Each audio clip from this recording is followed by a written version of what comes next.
नहीं, हाँ पार्टी के ऊपर नहीं, मेरे सौभाग्यवती सोनल परांजपे पे आरोप लगाया है। आज 2008 से मैं सार्वजनिक जीवन में हूँ। मुझे नहीं लगता बहुत सारे पत्रकारों ने उनको देखा भी रहेगा, क्योंकि कभी भी वो सार्वजनिक जीवन में मेरे साथ आई नहीं। वो HDFC बैंक में AGM करके उन्होंने रेजिग्नेशन दे के हाउसवाइफ है। अच्छी बात है, राजनीति का स्तर वो इस निचली स्तर पे ले जा रहे। मैं डॉक्टर जितेंद्र आवाड जी का तहे दिल से शुक्रिया करता हूं कि बहुत अच्छी शुरुआत उन्होंने की है, इसको अंजाम हम लोग देंगे। आवाड जी ने जिस तरीके से लिस्ट दबाव बनाया जा रहा है कार्यकर्ताओं के ऊपर कि आपके ग्रुप में आए थे, नहीं, वो अगर हम राजनीतिक कोई दबाव बना रहे, हमारी शिकायत जरूर करें। अगर उनको लग रहा है तो उसका जो भी उनके पास प्रूफ है वो पुलिस को जाके दे दे, हमें कोई उसमें एतराज़ नहीं है। जो भी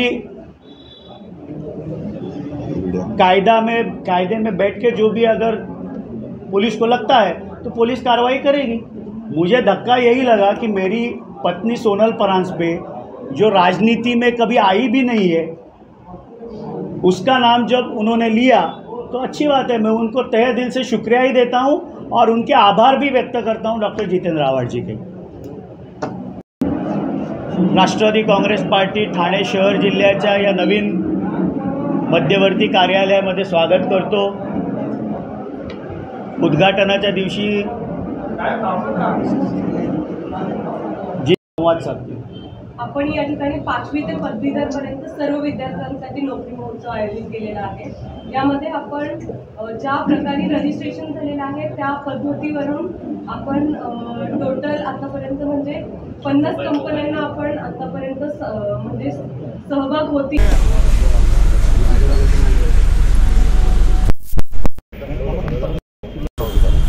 तुम्ही सांगितलं ना, मुलाच्या नावाने धमकी दिली आहे मला, तुझ्या मुलाचं रुटीन माहिती आहे।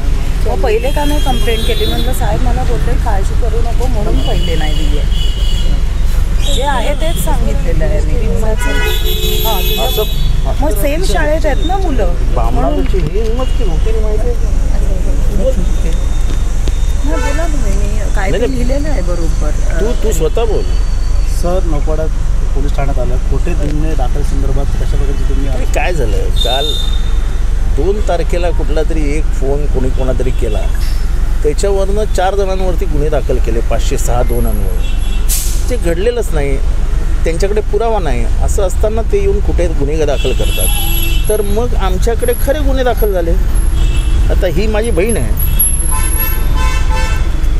वैद्य, तिला विचारा काय बोलले,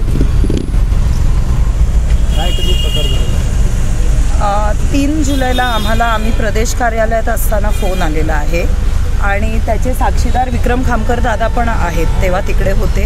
आणि माझं मुलाचं नाव घेऊन त्यांनी तेव्हा म्हणजे पहिले फक्त कॅज्युअली की का नाही येते आनंद बरोबर, इकडे तुला जास्त स्कोप आहे, गुंडाबरोबर कशाला राहतेस, हेही शब्द वापरलेले आहेत। म्हणजे ॲक्च्युअल शब्द वापरायचे झाले तर तुझ्यासारख्या एज्युकेटेड बाईने आमच्याबरोबर असलं पाहिजे। तेव्हा मी त्यांना नाही सांगून काय ते माझा स्टँड क्लिअर केला। परत फोन आला तेव्हा मग त्यांचा टोनच बदललेला मेसेजचा, ज्यांनी फोन केला की आम्हाला तुझ्या मुलाचं रुटीन माहिती आहे, कशाला उगाच त्याला त्रास होईल असं वाक्य काय ते समज ना, ये इकडे।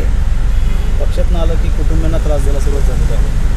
हां, म्हणजे ते टार्गेट त्यांच्या मिसेसचा होता, माझ्याकडे कॉल रेकॉर्डवर पण आहे। आनंद परांजपेंच्या मिसेस सोनल परांजपे, त्यांचा 3 तारखेला दुपारी 3:18 असे किती लोकांना फोन केलेले आहेत आणि या संदर्भात नौपाडात काय दाखल करतात? हे 40-45 जणांना फोन गेलेले आहेत। आम्ही शांत बसतो, आग लगेगी तो दूर तक जाएगी, आम्ही शांत बसतो, आम्हाला काही करायचं नाही। काल त्यांनी बोट घातलं, शेवटी वास येणारच। आम्ही शांत आहोत, आम्ही शांत आहोत। पवारांची संस्कृती आतापर्यंत हां, आम्ही कधी मस्ती करायला जात नाही, आम्ही आमच्या कार्यक्रमात व्यस्त असतो। तुम्हाला कार्यक्रम नाहीत म्हणून तुम्ही येऊन इथे कुठे गुन्हे दाखल करता, तर आम्ही खरे गुन्हे दाखल करू। आता ह्या बाईला तुझा पोरगा कुठल्या वाटेने येतो जातो हे बोलण्याचं काय कारण आहे का? अजून तर आमच्याकडे खूप टेप आहेत। साडी सोडीन कुठे गेली होती, साडी सोडीनमध्ये आम्ही काय म्हणलेलं, मी मस्करीत घेत, अरे झाले त्यांचे काय जोर आहे, कोण कोणाच्या साडीला हात घातलं। मग आम्हाला सत्य सांगावं लागलं ना आता. म्हणजे ह्या बाईला एखादी चांगली सुशिक्षित बाई हे सांगू शकते की जो का पोरगा येतो जातो कसा हे आम्हाला माहिती आहे. ही काय संस्कृती आहे काय?